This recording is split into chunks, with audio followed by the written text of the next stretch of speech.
alihi wa ashabihi wa man tabi'ahum bi ihsan ila yaumiddin, amma ba'd. Jemaah salat maghrib rahimani wa rahimakumullah. Alhamdulillah, kembali kita di malam hari ini berkumpul di salah satu rumah Allah Subhanahu wa taala, tentunya untuk kembali belajar, mendengarkan ilmu agama, mengkaji agama Allah Subhanahu wa taala, membagi warisan yang diwariskan oleh Nabi kita Muhammad sallallahu alaihi wasallam kepada kita, yang mana Nabi kita tidak mewariskan harta benda kepada kita. Yang belum wariskan hanyalah ilmu, tidak ada yang lain. Maka kita akan mengambil bagian yang banyak dan yang besar di dalam agama ini kalau kita punya dan mempelajari agama Allah Subhanahu wa taala yang dibawa oleh beliau. Haditsnya sangat ma'ruf, sangat terkenal, sering kita dengar, bahwa para nabi Allah Subhanahu wa taala itu tidak mewarisi harta. Kata Nabi, inna ma'syaral anbiya lam nurith, kami seluruh para nabi itu tidak mewarisi. Kalau mereka punya harta, maka itu fisabilillah. Yang dia tinggalkan, maka itu diinfakkan di jalan Allah Subhanahu wa taala. Yang mereka wariskan kepada kita umatnya hanyalah ilmu. Hanyalah ilmu. Sebagaimana dalam hadis dengan lafaz yang lain, di hadis Abu Darda, riwayat Imam Ahmad dan selainnya, bahwa al-anbiya lam yuwarris dinaron wala dirhama, tidak mewarisi kepada kita dinar, mata uang emas, tidak pula mewarisi kepada kita dirhama, mata uang perak. Wa innama warrathul ilma, tiada lain yang mereka wariskan kepada kita hanyalah ilmu. Nabi kita Muhammad SAW hanya mewariskan kepada kita Al-Quran dan Sunnah, hadis. Maka kata Nabi SAW, faman akodahu, siapa yang mengambilnya, bersemangat mempelajarinya, meninggalkan kesibukan dunia untuk sesaat, dengan niat belajar, mengambil apa yang ditinggalkan oleh Nabi sallallahu alaihi wasallam, maka kata beliau, faqad aqada bihaddin wafir, siapa yang mengambilnya maka dialah yang mendapatkan bagian yang terbesar dalam agama ini. Semua kita mampu, tidak sulit itu untuk mengambil ilmu agama, bahkan gratis. Ilmu agama gratis. Beda kalau ilmu dunia, kita perlu keluarkan banyak untuk mendapatkannya. Kalau ilmu agama, kita akan dapatkan gratis. Misalnya cukup kita datang ke sini di malam Sabtu, maka kita akan mengambil dan mendapatkan satu hadis atau dua hadis dari warisan Nabi SAW, yang mana itu lebih baik daripada yang kita kejar dari jam 8 sampai jam 5 sore tadi untuk kerja dunia. Kenapa itu lebih baik? Dikatakan oleh Ali bin Abi Thalib radhiyallahu taala anhu, ketika beliau menjelaskan kepada murid beliau yaitu Kumail, beliau bilang terkait dengan ilmu dan harta. Di antara yang beliau sebutkan panjang asarnya, panjang perkataan Ali bin Abi Thalib, Cuman yang akan kami sebutkan hanya yang ada di pembahasan kita, yang ingin ana sampaikan. Itu belum bilang yang kita kejar berupa dunia itu anta tahrusuh wal ilmu yahrusuka. Kalau kita kejar dunia dari bangun tidur sampai sebentar tidur, itu kita akan menjaganya. Kita yang menjaganya. Jadi sudah kita cari sehari, kita pulang, kita lagi yang menjaganya. Wal ilmu yahrusuka. Sementara ilmu, dia yang menjagamu. Jadi kita hanya ambil maghrib isya, itulah yang menjaga kita dunia akhirat. Sementara harta yang kita kejar berapa jam, lamanya dalam sehari, kita menjaganya. Pulang ke rumah, lupa di mobil, lupa di sadel, kita masih khawatir. Tadi sudah masuk nggak? Nggak tidur kalau belum masuk.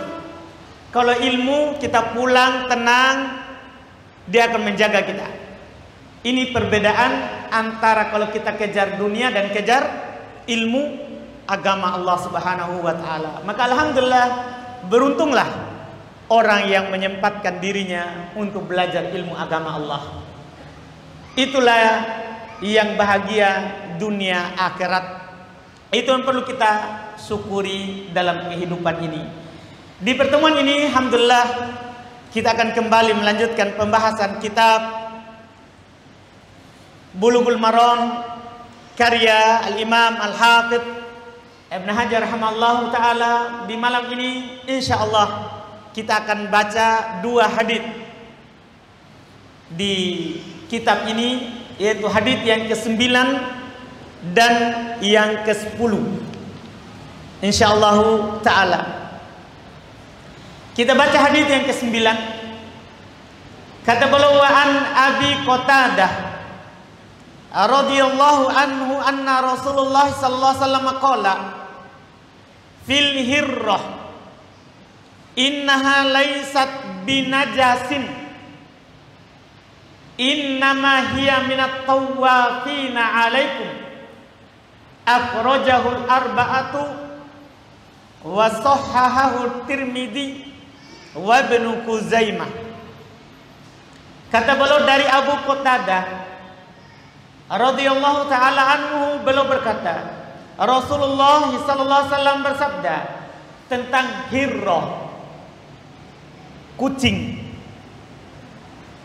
Nabi sallallahu alaihi wasallam bersabda tentang kucing, innaha laisat binajas. Kucing itu tidak najis. Kucing itu tidak najis. Innama hiya minat tawafina alaikum. Tiada lain, dia adalah hewan yang tawafin, yang sering berlalu lalang di tengah-tengah kalian. Kata beliau, akhrajahul arba'ah. Hadits ini diriwayatkan oleh Imam 4. Maksudnya Imam Abu Daud, Imam An-Nasai, Imam At-Tirmidzi dan Ibnu Majah. 4. Wa sahahahu At-Tirmidzi, dan disahihkan oleh Imam At-Tirmidzi wa Ibnu Khuzaimah. Demikian pula Al-Imam Ibnu Khuzaimah. Hadits ini hadits yang sahih sebagaimana dikatakan oleh Imam At-Tirmidzi. Disahihkan oleh Imam Al-Bukhari. Demikian pula Imam Al-Uqaili, Al-Imam Ad-Daruqutni. Bahkan disebutkan dan dikatakan oleh Al-Imam Ad-Daruqutni, rijaluhu thiqat. Para perawi hadis ini adalah kuat, terpercaya. Artinya ini hadis sahih. Yang ingin beliau sampaikan lewat hadis ini terkait dengan hukum kucing. Di pertemuan yang lalu kita sudah bahas tentang anjing. Bagaimana kalau kucing? Karena dia termasuk hewan yang diharamkan untuk dimakan. Apakah sama hukumnya dengan anjing? Ini yang beliau ingin sampaikan di hadis ini. Dan sangat jelas di hadis ini bahwa kucing tidak najis, dan itu disepakati oleh para ulama karena sangat jelas hadisnya bahwa kucing tidak najis.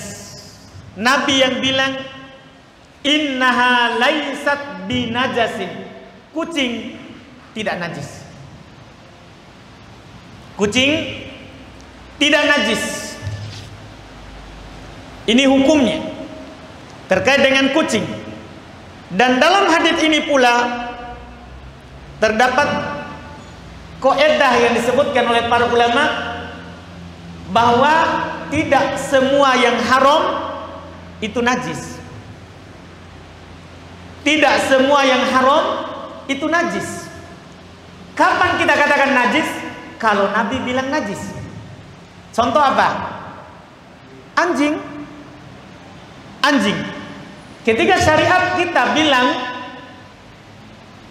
itu najis, kita bilang najis. Kalau tidak, maka tidak. Karena asal dari segala sesuatu suci.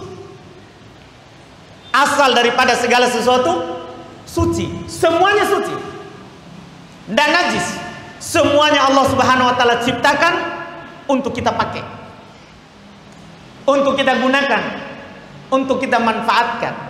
Di dalam Al-Qur'an Allah Subhanahu wa taala berfirman, "Huwallazi khalaqalakum ma fil ardi jami'a." Dia Allah Subhanahu wa taala yang menciptakan untuk kalian apa yang ada di permukaan bumi ini, semuanya untuk kita. Jadi asalnya apa? Mubah.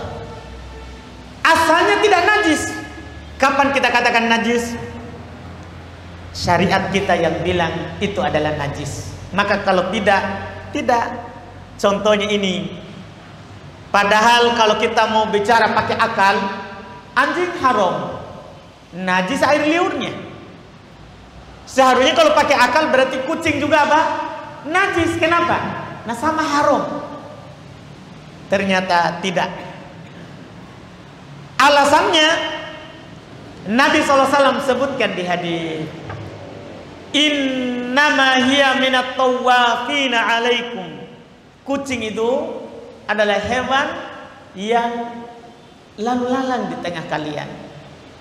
Hadis ini, lafaz ini dipakai kaidah oleh para ulama usul. Apa itu?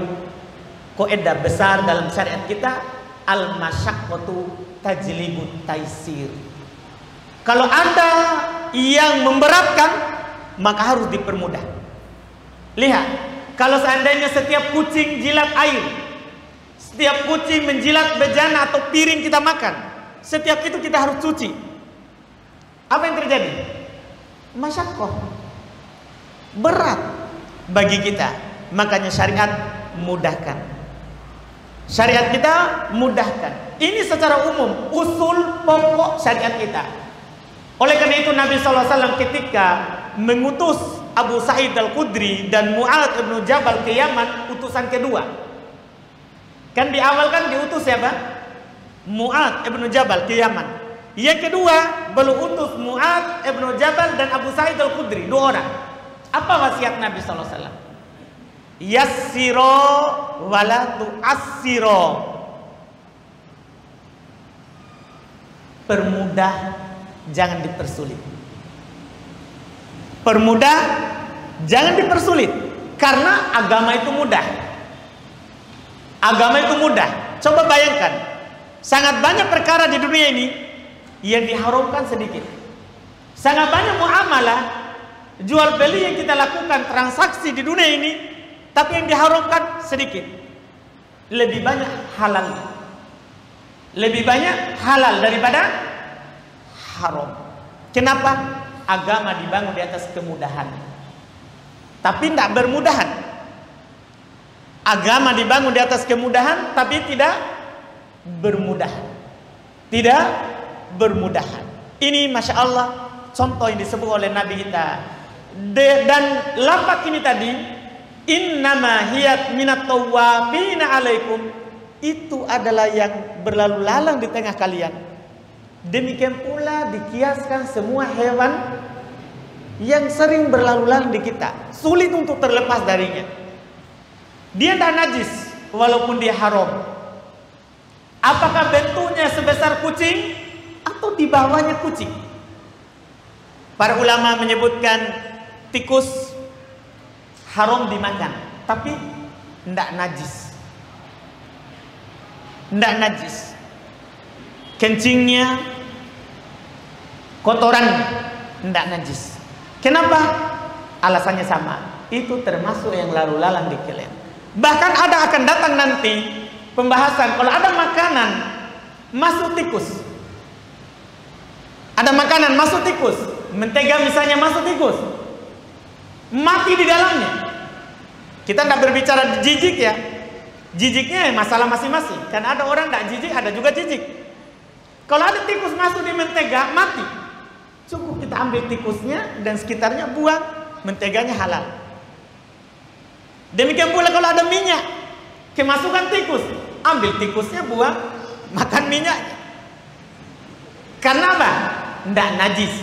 Cuman perkaranya jijik saya, itu kan masalah lain. Berarti itu kembali ke orang. Kita berbicara hukum apa? Syar'i. Hukum syar'inya tikus tidak najis. Demikian pula yang di bawah yang sering lalu lalang di tengah kita. Seperti apa? Cicak, kecoa, semua itu tidak najis. Tidak najis walaupun haram dimakan. Hasyarot, kecoa dan yang semisalnya haram dimakan karena menjijikan. Karena apa? Menjijikan. Karena Allah haramkan yang menjijikan. Wa hurrimat 'alaikumul khaba'ith. Allah haramkan kepada kalian perkara-perkara yang menjijikan. Cuman kita bicara najis atau tidak. Haram dimakan tapi tidak najis. Tidak najis. Ini Masya Allah pembahasan di hadits ini. Pembahasan di hadits yang kita sebutkan. Sekaligus ini juga mengisyaratkan satu permasalahan lagi, yaitu apa yang disebutkan oleh para ulama rahimahumullahu terkait dengan hewan yang dimakan dagingnya atau hewan yang tidak dimakan dagingnya, cuman bentuk badannya di atas kucing. Yang di atas kucing, apakah najis? Kencingnya, kotorannya. Pertama, hewan yang dimakan dagingnya. Sepakat para ulama, tidak ada silang pendapat. Hewan yang dimakan dagingnya tidak najis kencingnya dan kotorannya. Tidak ada silang pendapat. Saya ulangi, sepakat para ulama bahwasannya hewan yang dimakan dagingnya tidak najis kencingnya dan tidak najis kotorannya, apalagi air liurnya. Itu disepakati, dinukil oleh Al-Imam Abu Bakar Ibnul Mundhir rahimahullah dalam kitab Al-Awsat. Beliau sebutkan ajma'a ahlul ilm la ikhtilafa bainahum anna su'ur ma yu'kal lahmuhu tahir, bahkan yajuzu syurbuhu wa tatahhur bihi. Sepakat kata beliau para ulama bahwasannya jilatan dari hewan yang dimakan dagingnya itu suci, boleh diminum,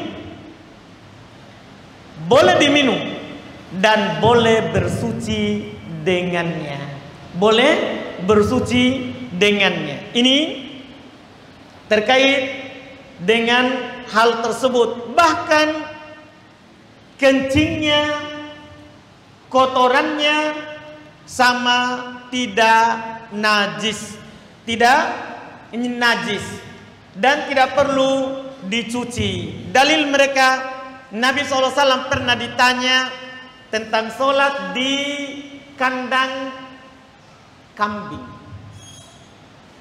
Nabi ditanya oleh para sahabat terkait dengan sholat di kandang kambing. Nabi SAW katakan sholat di dalamnya. tidak menyapa. Kemudian dalil yang kedua yang mereka katakan juga, pernah ada beberapa orang datang ke Madinah, mereka ditimpa oleh sakit panas Madinah. Nabi SAW menyuruh mereka untuk minum dari kencingnya onta. Nabi menyuruh mereka untuk minum dari kencingnya onta. Mereka minum. Itu menunjukkan apa? Kencingnya hewan yang dimakan, dagingnya tidak najis. Karena tidak mungkin Nabi menyuruh minum apa? Najis kepada mereka. Nah, sekarang pembahasan kita, bagaimana kalau yang tidak dimakan dagingnya? Bagaimana kalau ada hewan yang tidak dimakan dagingnya? Haram dagingnya dari hewan buas atau yang selainnya. Maka ini berselisih pendapat para ulama rahimahumullah. Mereka berselisih pendapat dalam hal tersebut. Apakah kotorannya juga adalah najis atau tidak dari hewan yang tidak dimakan dagingnya? Mereka dalam hal ini ada dua pendapat. Ada yang mengatakan bahwa kotoran hewan, air kecilnya, kencingnya atau kotorannya itu adalah najis. Itu adalah najis. Dan ini merupakan pendapat dari Imam Malik, dinukil dari beliau. Juga ini pendapat dari Imam Asy-Syafi'i rahimahullah. Hukumnya adalah najis. Sementara ulama yang lain, mereka berpendapat hewan yang tidak dimakan dagingnya yang haram itu tidak najis, walaupun haram dagingnya, walaupun haram dimakan dagingnya. Kenapa? Alasan mereka, anjing itu berlalu lalang di zaman Nabi. Yang disuruh dicuci apanya? Hanya jilatannya. Padahal anjing kan dia kencing, bahkan anjing paling rantasa. Kita bilang, kenapa? Tidak satu pun tiang yang dia lihat kecuali dia angkat satu kakinya kencing.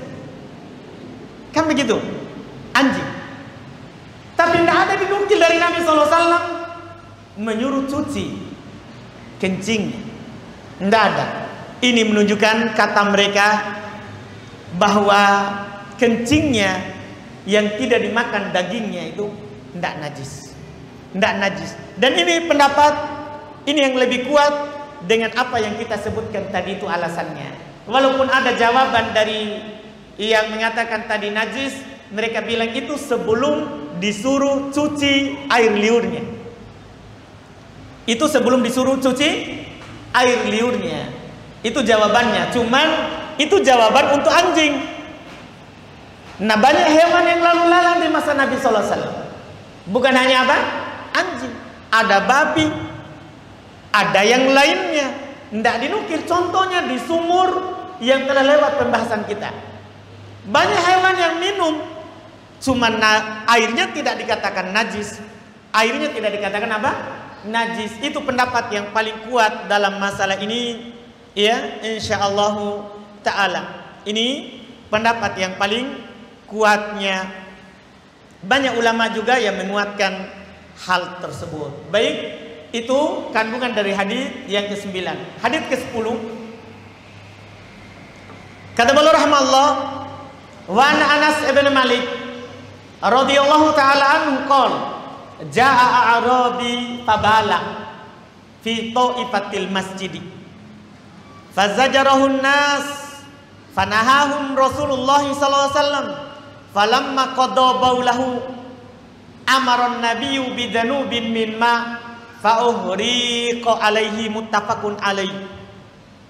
Kata beliau dari Anas bin Malik radhiyallahu taala anhu, beliau berkata, datang seorang A'rabi, seorang Arab pedalaman, orang kampung, orang desa kita bilang, Arab pedalaman. Maka dia kencing di sudut masjid. Namanya orang pedalaman tidak tahu hukum. Jadi dia datang, dia kencing di sudut masjid.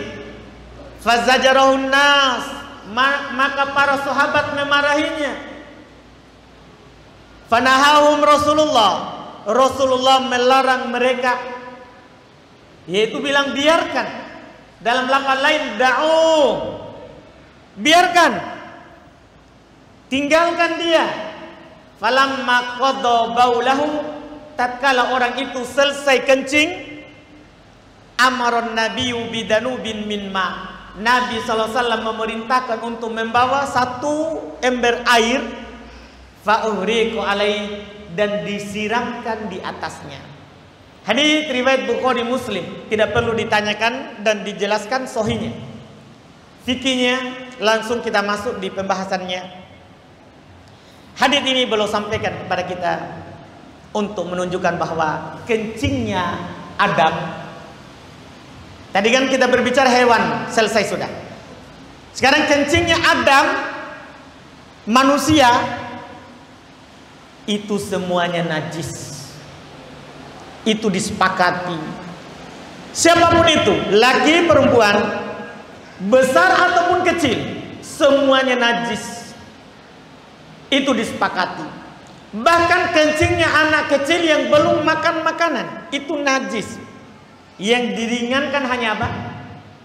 Membersihkannya. Akan datang nanti caranya, akan datang nanti haditsnya, bahwa kalau kencing anak kecil yang belum memakan makanan, bisa dipercik saja.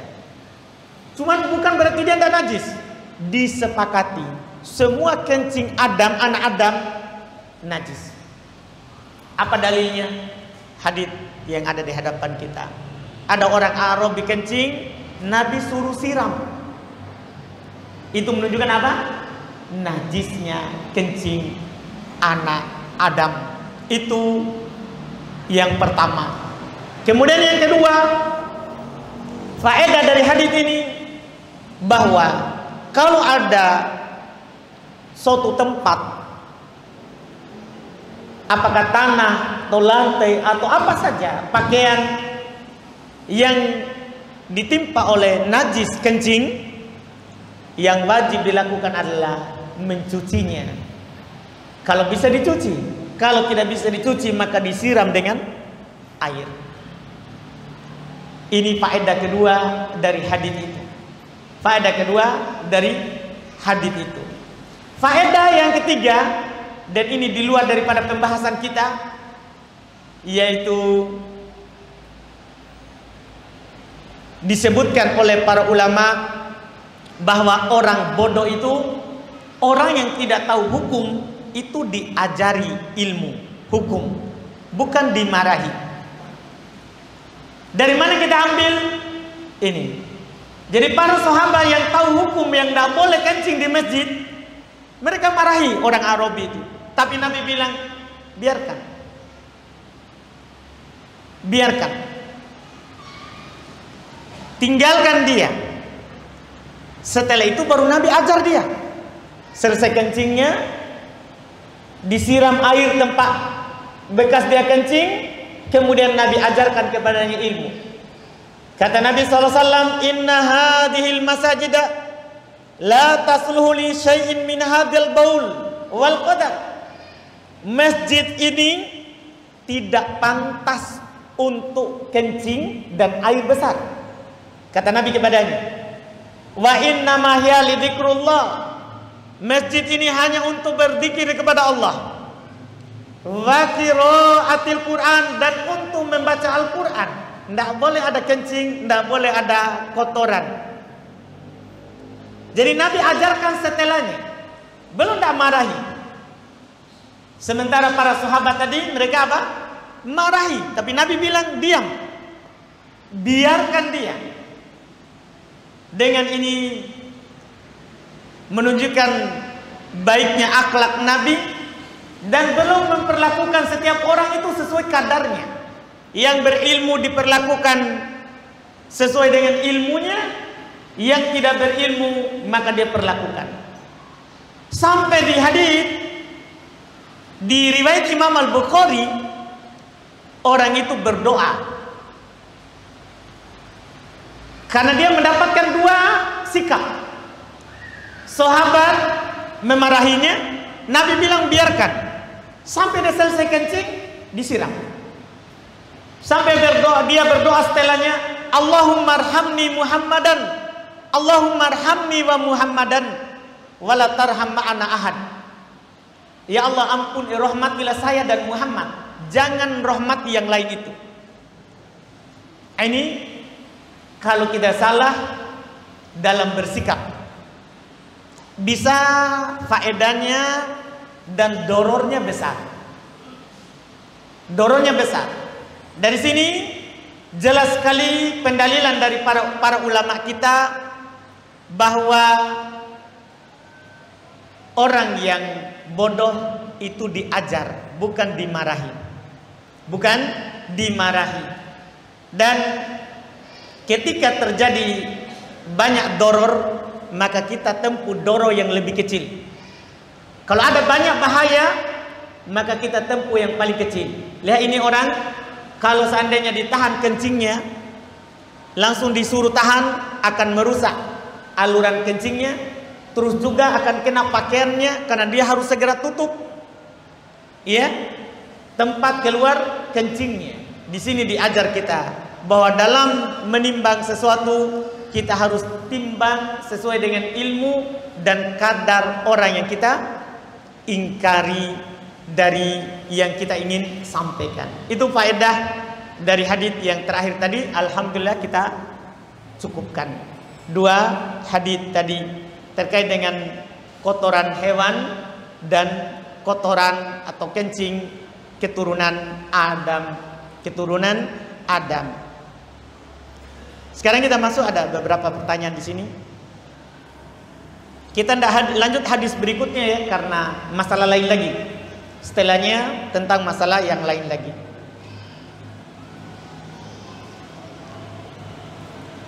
Sini ada pertanyaan, apakah boleh berzikir pagi dan petang sambil berjalan di atas kendaraan? Boleh. Boleh. Berzikir itu kita dimudahkan, alhamdulillah. Iya, dimudahkan. Kita boleh berzikir dalam keadaan berdiri, boleh kita berzikir dalam keadaan duduk, boleh berzikir dalam keadaan berbaring, boleh kita berzikir bahkan dalam keadaan kita berjalan atau berlari. Itu hal yang dibolehkan dan dimubahkan dalam syariat kita,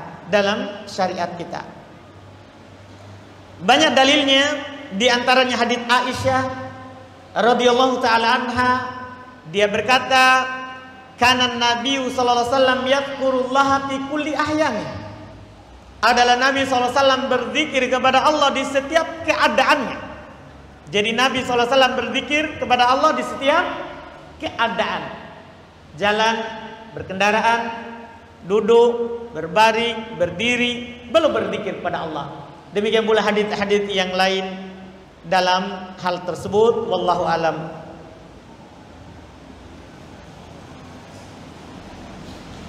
Yang mana yang lebih utama, menghadiri majelis ilmu atau merawat istri yang sedang sakit di rumah? Lebih utama merawat istri, kan itu kewajiban. Kalau kita bandingkan, bertanya mana yang utama? Kita rawat istri yang sedang sakit atau pergi belajar?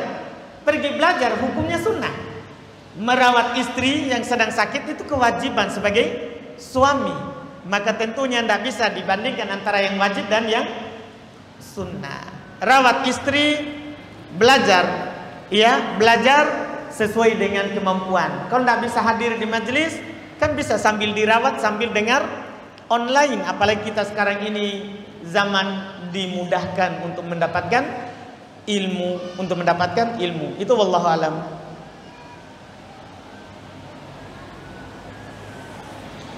Apakah kita bisa bersuci dengan air bekas mandi orang mati?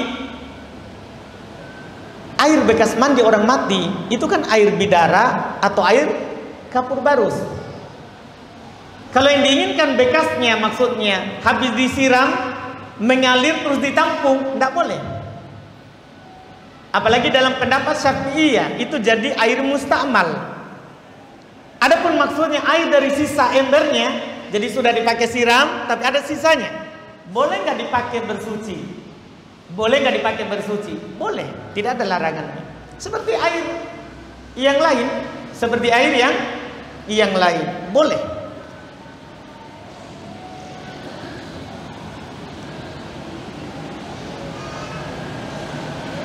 Bismillah, apakah boleh wanita yang dalam keadaan haid datang ke masjid dengan alasan ingin mengikuti majelis ilmu? Boleh. Nabi SAW pernah menyuruh Aisyah untuk masuk masjid, ambil sajadah di masjid. Aisyah bilang, saya haid. Inni haidun, saya haid. Kata Nabi kepadanya, haid itu bukan di tanganmu. Haid bukan di tanganmu. Haid itu ya di tempat keluarnya. Yang najis adalah darahnya, bukan badan orang yang haid. Maka kalau dia mau ke masjid, itu hal yang dibolehkan. Bersamaan dengan itu kita katakan jaga darah haidnya supaya tidak jatuh di mana? Di lantai masjid. Karena itu darah haid adalah hukumnya apa? Najis. Darah haid hukumnya najis. Orangnya tidak najis. Orangnya tidak najis. Boleh ke masjid. Boleh ke masjid. Apalagi mendengar taklim, boleh. Apakah hewan dan ikan-ikan di laut itu halal dimakan? Mungkin baru datang ini ya. Kita sudah bahas di hadits keberapa dulu? Di hadits keberapa? Hadis Abu Sa'id Al-Khudri.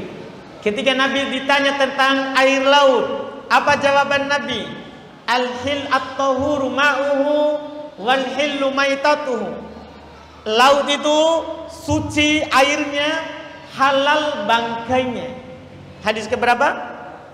Kedua. Berselisih para ulama di bawah. Kedua atau pertama? Hah? Keberapa? Kedua. Kedua. Mungkin penanya tidak hadir. Semua hewan laut halal bangkainya, halal bangkainya, semuanya. Ya, tidak ada yang dikecualikan. Tidak ada yang dikecualikan. Bismillah, izin bertanya Ustaz, sunnahkah memakai imamah atau sorban? Tidak. Tidak sunnah memakai imamah atau sorban. Itu masuk dalam adat kebiasaan Nabi SAW, kan itu ada sebelum Islam. Orang Arab sudah memakai apa? Imamah atau apa? Sorban. Tapi siapa yang melakukannya karena Nabi pakai, tidak apa-apa. Dia dapat pahala dengan hal tersebut. Adapun kalau dibilang sunnah, tidak. Kalau dibilang sunnah, tidak. Iya.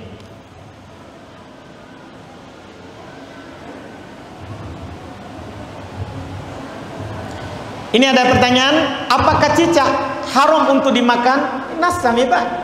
Iya, cicak itu haram dimakan. Iya, karena dia termasuk hewan yang diperintahkan untuk dibunuh. Dapat pahala membunuhnya. Siapa yang membunuh cicak dengan satu kali pukulan, tewas. 100 kebaikan dia catat. Tapi satu kali pukul. Kalau 2 kali ya setengah. Dibagi. Jadi center betul, supaya 1 kali saja. Karena kalau 1 kali 100 kebaikan, 1 kali tape selesai. Itu dapat kebaikan. Karena dia halal dibunuh, haram dimakan. Haram dimakan. Tapi ada lanjutan di sini. Karena sebagaimana yang kami ketahui di Makassar sendiri, cicak itu biasa dijadikan obat asma, sesak napas, tidak boleh. Di dalam ketentuan syariat kita tidak dijadikan obat penyembuh, sesuatu yang diharamkan, tidak dijadikan sebagai obat penyembuh. Kalau sembuh, qadarullah itu. Iya, bukan karena cicaknya. Itu hal yang najis, hal yang diharamkan, hal yang diharamkan. Tidak boleh dipakai untuk berobat. Tidak boleh dipakai untuk berobat. Banyak obat yang lain. Banyak obat yang lain, jangan pakai cicak. Bismillah, izin bertanya, sahihkah menggerakkan jari saat tasyahud? Hadis terkait dengan menggerakkan jari saat tasyahud sebenarnya tentang sahih atau tidaknya. Syekh Albani hasankan. Syekh Albani rahimahullah hasankan, yaitu hadits Ibnu Umar. Hadits Ibnu Umar beliau hasankan lafaz bahwa Nabi wa kana yuharrikuha, adalah Nabi SAW menggerakkan jarinya. Semukbil doibkan, Ustadzul juga doibkan haditsnya. Kenapa? Karena di dalam rawi, di dalam sanadnya ada rawi yang bernama Zaidah ibnu Qudamah. Ini rawi menyelisih rawi yang lebih kuat. Maka lafaz adalah beliau menggerakkan itu syad, dianggap ganjil. Kenapa? Di dalam sahih tidak ada menggerakkan. Di hadits Ibnu Umar tidak ada kata menggerakkan. Sementara di luar sahih ada tambahan, adalah Nabi menggerakkannya.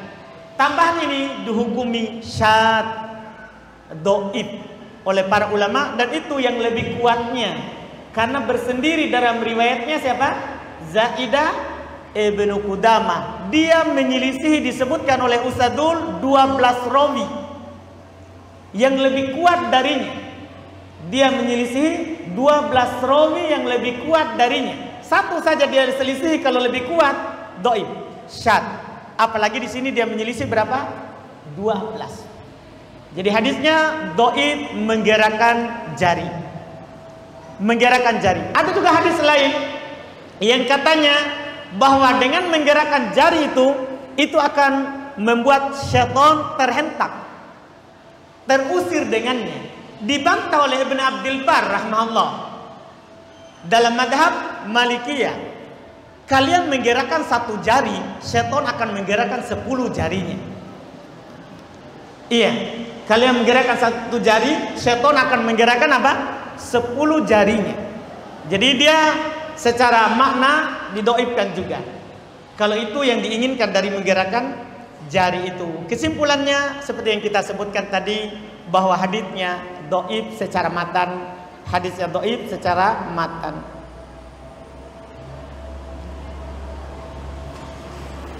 Adakah syarat seorang istri bisa minta cerai kepada suaminya?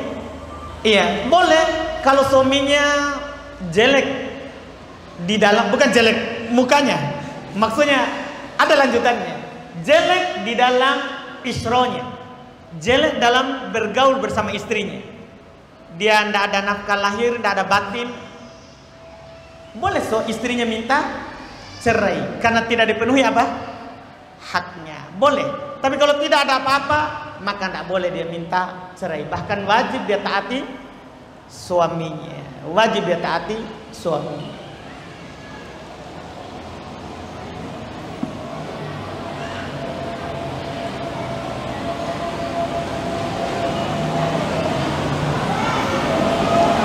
Bagaimana hukum berkunjung ke tempat bersejarah?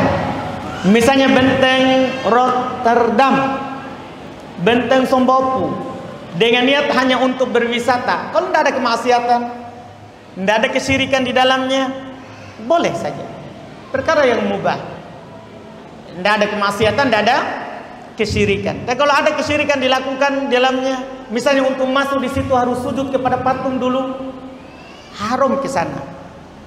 Haram ke sana kecuali untuk menghancurkan kesyirikannya. Ya kalau ke sana untuk menghancurkannya boleh. Kalau tidak boleh.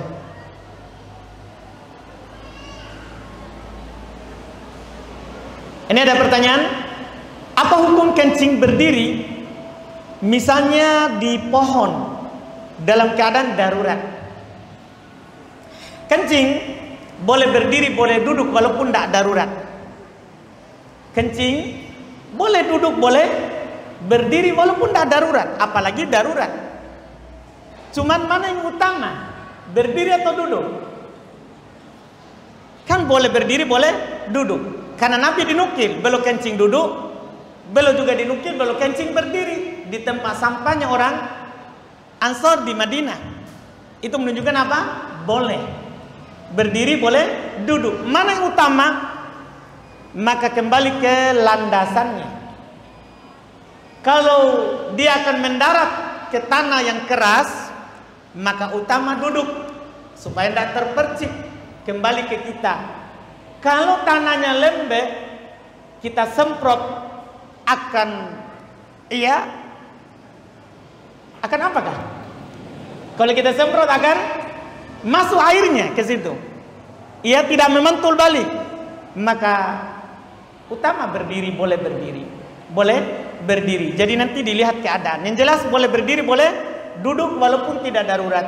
Walaupun tidak darurat. Apalagi kalau sudah darurat.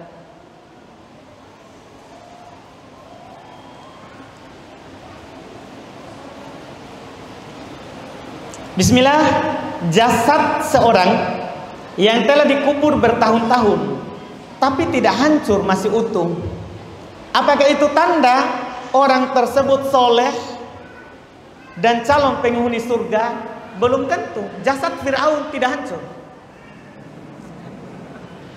Kita tahu jasad Fir'aun bukan karena ada pengawetnya, bukan. Memang Allah yang tidak hancurkan. Disebutkan dalam ayat litakuna ayah, supaya jasadnya itu menjadi ayat untuk orang setelahnya.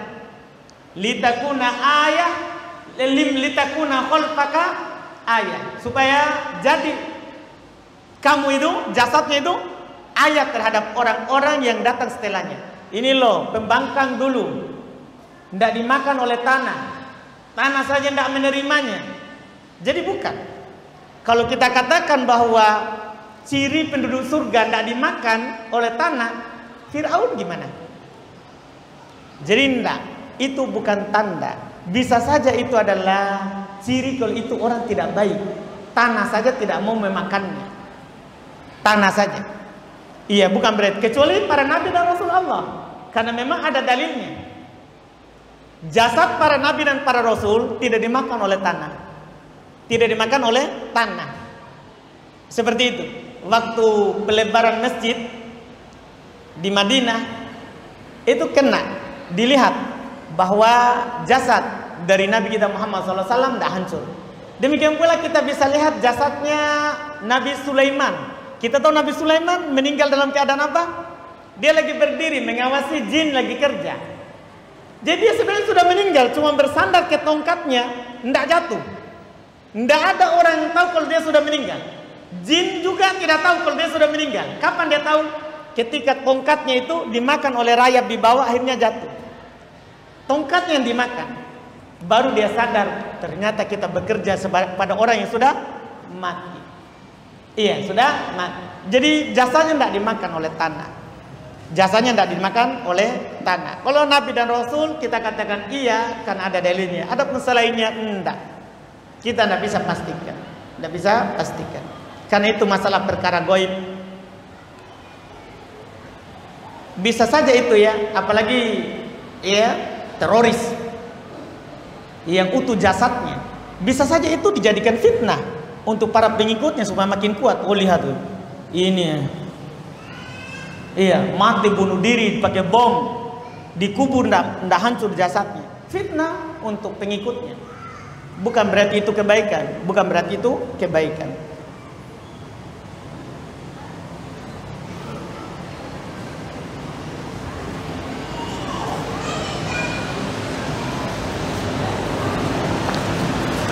Baik, ini ada pertanyaan.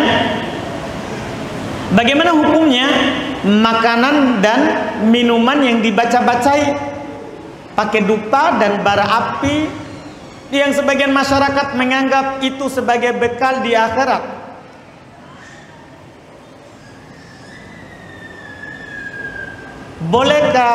Boleh dimakan atau tidak? Iya. Yang mengatakan sebagai bekal di akhirat itu masyarakat, bukan nabi. Banyak yang mereka katakan seperti itu. Banyak yang mereka katakan seperti itu, tapi itu hanya khurafat. Tahu khurafat? Hanya apa namanya khurafat ya? Hah? Apa khurafat itu? Hah? Dongeng? Hah?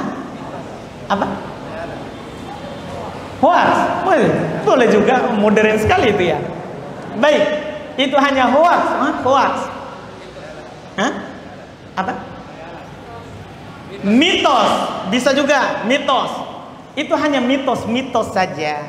Masalah kita akan mendapatkan itu di akhirat perkara gaib. Tidak boleh kita berbicara kecuali ada dalilnya. Tidak boleh sama sekali kita berbicara kecuali ada dalilnya. Adapun hukum memakan makanannya tidak boleh. Karena itu adalah disiapkan untuk selain Allah, selain syariat Allah Subhanahu wa taala. Semua banyak ulama yang memfatwakan makanan dari perayaan bid'ah yang tidak ada tuntunannya itu adalah makanan yang haram dimakan, tidak dibolehkan. Dalilnya adalah hadits Abu Bakar radhiyallahu taala anhu dalam riwayat Imam Al-Bukhari dari Aisyah radhiyallahu taala anha, beliau pernah dibawakan makanan hasil perayaan dari dukun oleh mantan budaknya. Belum makan, tidak tahu. Setelah itu belum dikasih tahu bahwa itu hasil dukun di masa jahiliyah, maka belum memasukkan jarinya dan memuntahkannya. Itu menunjukkan apa? Haramnya hal tersebut.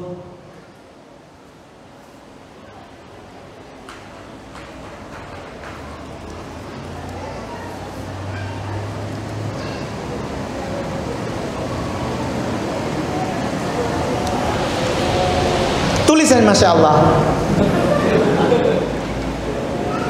Apakah merokok membatalkan wudu? Atau hal haram lainnya semisal minum minuman keras dan semisalnya? Rokok tidak membatalkan wudu. Rokok tidak membatalkan wudu. Iya. Demikian pula kalau ada orang yang minum minuman yang memabukkan, tidak membatalkan wudu. Cuman orang yang minum memabukkan tidak boleh sholat. Ada larangannya dalam Al-Quran. La taqrabus sholata wa antum sukara. Jangan kalian dekati sholat dalam keadaan kalian mabuk. Tidak boleh. Tidak dibolehkan. Demikian pula rokok. Jangan kalian dekati sholat. Nabi SAW katakan terhadap bawang, orang yang memakan bawang mentah, Nabi jelaskan kepadanya bahwa man akala min hadhihi syajarah fala yaqrabanna masjidana. Siapa yang memakan dari pohon hidup, maksudnya bawang, maka jangan dia mendekati masjid kami. Demikian pula orang yang merokok, jangan ke masjid, karena bau mulut itu mengganggu tetangga. Kalau dibilang tetanggaku tidak terganggu, jika perokok juga malaikat terganggu. Karena malaikat itu kalau kita baca Al-Quran, dia akan mendekat ke mulut kita. Tidak malu malaikat cium bau rokok. Iya, kita tidak berbicara haram halalnya, karena rokok itu haram sepakat jin dan manusia. Iya. Kalau haramnya, iya, itu tambahan dari saya, jin juga sepakat. Karena si pembuat rokok juga bilang rokok membunuhmu. Jadi pabrik rokok yang tidak belajar hukum rokok bilang haram karena membunuhmu. Karena membunuhmu. Jadi rokok haram, itu disepakati. Dalilnya dikenal dalam Al-Quran dan Sunnah, dan juga akal sehat. Semua akal yang masih sehat pasti bilang rokok itu haram. Iya, kalau ada orang bilang halal, itu gengsinya. Iya, tidak laki kalau tidak rokok. Iya, malah laki kalau tidak rokok. Iya kan? Karena laki itu yang melakukan perintah dan meninggalkan larangan, itu namanya laki. Adapun orang yang tidak melakukan perintah tapi melakukan larangan, itu bukan laki. Itu bukan laki. Itu rokok. Kita tidak berbicara halal haramnya, tapi kita berbicara apakah batal wudu atau tidak. Tidak. Apakah rokok membatalkan wudu atau tidak? Maka tidak. Kata Ibn Abbas radhiyallahu taala anhu, yang membatalkan itu adalah apa yang keluar, bukan apa yang masuk. Yang membatalkan wudu itu yang keluar dari bawah, belakang ataupun depan, bukan yang masuk. Artinya kalau antum makan, habis wudu makan, tidak batal. Tidak batal. Karena yang membatalkan adalah yang keluar, bukan yang masuk. Mungkin bisa dipahami. Itu wallahu alam. Alhamdulillah kita cukupkan. Mudah-mudahan apa yang kita ambil hari ini ada manfaatnya. Insyaallah taala kita lanjut lagi di pertemuan akan datang. Subhanakallahumma wa bihamdik asyhadu an la ilaha illa anta astaghfiruka wa atubu ilaik. Assalamualaikum warahmatullahi wabarakatuh. Konsul